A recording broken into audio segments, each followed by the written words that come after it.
Говорить, пожалуй, начнем мы о прямой линии, которая была вместе с пресс-конференцией Путина. Это все 14 декабря, вот как анонсировалось, так и осуществилось. Проходило это под массированный обстрел Украины кинжалами. Собственно говоря, были и прилеты. Но вот все-таки о самой пресс-конференции. Какое впечатление сложилось у вас? Ведь были заблаговременно созданы специальные боевые группы для борьбы с вопросами, которые сеяли бы панику. Причем об этом официально заявляли в Кремле. И вот отталкиваясь от этого и глядя на все происходящее, было ли у вас ощущение, что скучно было и тем, кто задавал вопросы, да и самому Путину было скучно во время этой пресс-конференции? Интересный вопрос.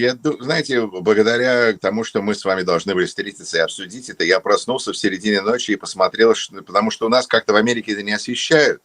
Мгм.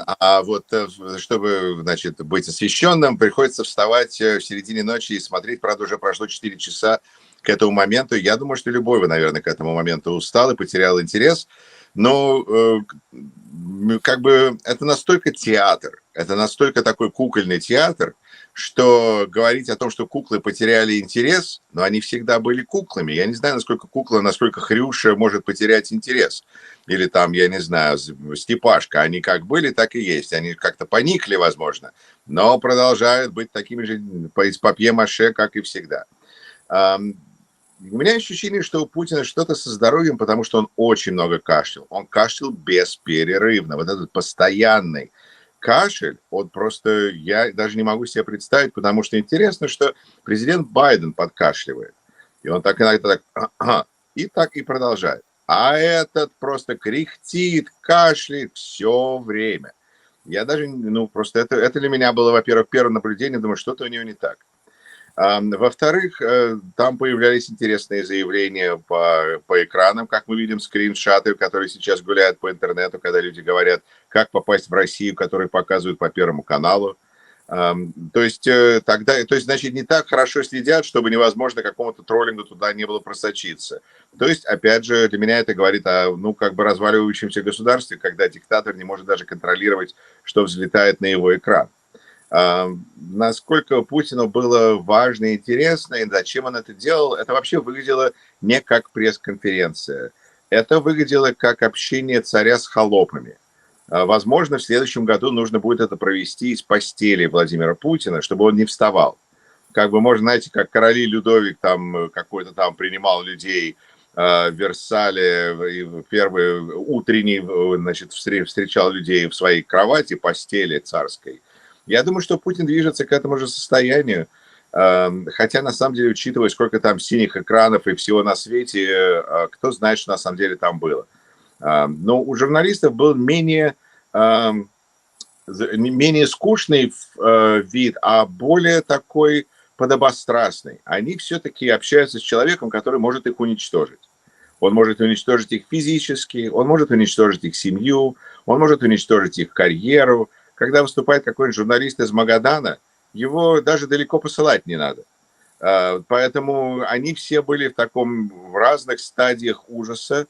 Но что интересно, что когда журналист из того же Магадана сказал, и вообще, Владимир Владимирович, я за вас, потому что сколько я живу, вы правите Россией, или что-то такого типа, что я как бы сколько я живу, столько и вы есть у власти.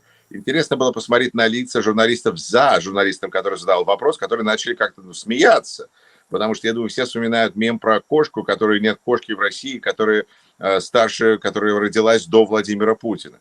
Так что это как бы подчеркивает постоянство той ситуации. И мне было интересно услышать, что вопросы, которые Путину задавали, были очень, ну, настолько мелкие, настолько иногда либо личные, или они требовали решения по вопросам о тарифах.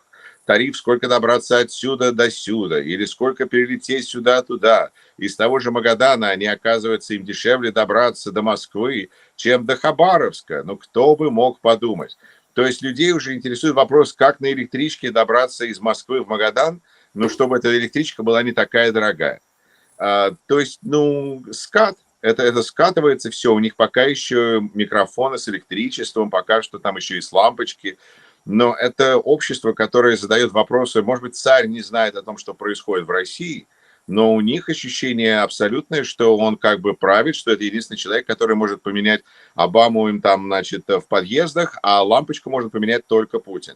Поэтому это какое-то беспросветное, печальное такое царство, которое, нельзя сказать, что это напоминало пресс-конференцию, больше как бы допрос такой, ну, такой, в общем, театральный, кукольный. И то, что он говорил про Украину, то, что он говорил про остальной мир, то, что он, это, знаете, это, но мы знаем, что он купил себе дорогую игрушку под названием «Российская пропаганда», которая ему рассказала столько всего, что ему так нравилось, что он после этого решил устроить вторжение в Украину. И мы видим, что пропаганда продолжает ему рассказывать то, что ему нравится, а реальность не совпадает с этим. Поэтому то, что Путин живет в своем собственном мире, сомнений нет. А то, что он спорит с людьми о реальности их мира, это забавно. А то, что Владимир Путин как бы царствует в России, который как бы как отмежевалась и остров, этот остров России, который уплывает все дальше и дальше, хотя, к сожалению, остается физически нашим, так сказать, соседом Украины и вообще соседом США по планете. Но эта пресс-конференция на меня не произвела никакого, так сказать, там был такой интересный опрос про двойников. Я не знаю, если вы отметили, но они тут развлеклись и показали виртуального искусственного интеллекта Путина, который, я был даже не уверен, насколько он словил тот момент, что это он смотрит на собственного себя. Такое было ощущение, что он наконец увидел человека, которому понравился. Вот, смотрите, красивый человек на экране и на меня похож. В общем, это ужас, это психбольница, но только вместо врачей приходят какие-то другие больные и спрашивают, как самочувствие у главного больного. Так что как-то я это посмотрел и надеюсь, что я такой пресс-конференции по-английски никогда не увижу. Ну, кстати, там еще один вот момент был, что касается социальной сферы. Вопросы, кстати, которые были на экранах, почему яйца так подорожали. Там ведь он тоже отметился шуткой, мол, звонил министру сельского хозяйства, младшему Патрушеву, тот сказал, что, мол, с яйцами у него все нормально. Все рассмеялись, но тем не менее, вот ожидаемо, что острых каких-то вопросов быть в принципе не могло. Ожидаемо, что это было определенное шоу. Но при этом некоторые политтехнологи говорили о том, что Путин будет использовать эту площадку для того, чтобы представить какую-то свою внятную программу накануне выборов. Но эта внятная программа, понятное дело, что предполагает какие-то плюшки его электорату. Но ведь тут конкретики мы тоже никакой не услышали. Вот как это понимать? Я думаю, что главный посыл электорату сейчас и ваша вот эта цитата по поводу яиц Патрушева очень хорошо иллюстрирует ситуацию. Запугать. Потому что у Патрушева с яйцами так хорошо, что какой ответ? Он вам может дать по яйцам еще очень хорошо. То есть, когда вас спрашивают, а где яйца? А говорит, а по башке хочешь? А в тюрьму хочешь? Ты хочешь, чтобы Патрушев тобой занялся? Это возможно. Яйца найти сложно, а Патрушева легко.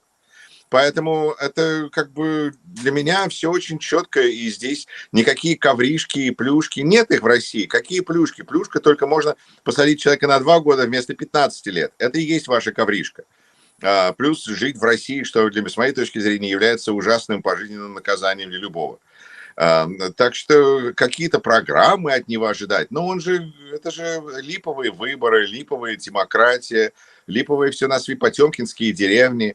Поэтому он даже не может обещать, что он понизит тарифы. Он может говорить только, что он на это посмотрит и что он не согласен с тем, кто задает вопрос. То есть люди, которые ездят в эту Казань, они не знают, сколько это стоит, а Путин знает, не согласен и ничего не может по этому поводу сделать. То есть, ну хорошо, он, значит, самый кровожадный, самый бессильный. И, видимо, он хотел доказать своим избирателям, что он в состоянии, что он их не боится настолько, что он готов выйти перед журналистами, которые страшно подумать, сколько они сидели в карантине. Он опять сидит на высокой горе Олимпус и связывается с них через Пескова. Это глупость какая-то. Это, знаете, только говорит это страна, в которой телевизор – это главное, самое большое достижение. Потому что так хорошо проецируется желание власти на людей. Ничего делать не будем, ничего делать не можем, но вы бойтесь. По поводу не телевизора, а по поводу холодильника, в смысле экономики, а не в том смысле, о котором об этом говорит профессор Соловей. Вот тут многое изменилось, как считаете, забот в настроениях россиян? И боялся ли действительно каких-то экономических вопросов Путин, почему, вот, собственно говоря, они так как-то достаточно невнятно освещались? Странно подумать, что это так, учитывая, что, с одной стороны, он потерял 85% своей армии в Украине. Это не холодильник, это действительно морг. И это никого не всполохнуло. Более того, это привело к экономическому росту, потому что у людей деньги появились, потому что они окешили своих родственников на мешок пельменей или там на ладу, или на что-то такое. Поэтому не видно, чтобы там кто-то выступал. Наоборот, и даже в такой ситуации посылают еще раз: бойтесь, бойтесь Патрушева, бойтесь его яиц, чтобы с ними ничего не произошло, и вам не пришлось их вылизывать, а с вами ничего не произошло. Это просто запугивание на самом низком уровне, и, возможно, часть этого запугивания это связано с пониманием того, что экономика ухудшается. Те же яйца, когда в Советский Союз, кажется, грохнулся через 10 месяцев после того, как пропали яйца. Поэтому начинается отсчет, сколько уже пропали яйца в России, и сколько, значит, еще мы теперь будем ждать бунта яиц. То есть все может быть в России. Интересно, что для сравнения в Соединенных Штатах президент Байден, у нас чуть не была красная волна республиканских избирателей, потому что цены подскочили на яйца.